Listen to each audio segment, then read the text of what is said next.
Hi hello welcome to our filmy ముచ్చట్లు channel. కొన్ని రోజుల ముందు నుంచి తెలుగు సినీ ఇండస్ట్రీలో కొన్ని ఊహించని పరిస్థితులు నెలకొన్నాయి. అది ఏంటంటే పవర్ స్టార్ పవన్ కళ్యాణ్ హీరోగా నటించిన latest movie Harihara Veeramallu cinema release కి ముందే మన 2 తెలుగు స్టేట్స్ లో థియేటర్స్ ని మూసేస్తున్నారు అనే న్యూస్ చక్కర్లు కొడుతుంది. అయితే హరిహర వీరమల్లు మూవీని ఎఫెక్ట్ చేయడానికే అంటూ వైరల్ అయ్యింది. కానీ ఇప్పుడు దీనిపై ఓ క్లారిటీ వచ్చింది.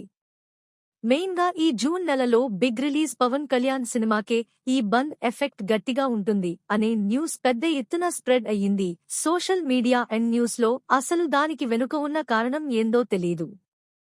ఇప్పుడు అయితే ఇలా వస్తున్న ఈ వార్తలపై నిర్మాత దిల్ రాజు నుంచి క్లారిటీ ఇచ్చేశాడు.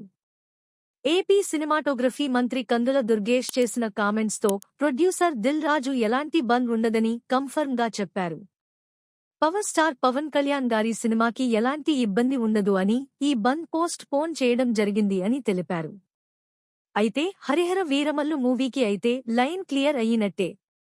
దీనిపై అధికారికంగా క్లారిటీ ఇంకా రావాల్సి ఉంది. చూడాలి మరి ఏం జరుగుతుందో. ఈ మూవీకి కీరవాణి మ్యూజిక్ ఇస్తుండగా మెగా సూర్య ప్రొడక్షన్స్ ఈ సినిమాను నిర్మిస్తున్నారు. Thanks for watching this video. ఈ వీడియో నచ్చితే కామెంట్ చేయండి. అలాగే please like, share, subscribe filmy ముచ్చట్లు ఛానల్.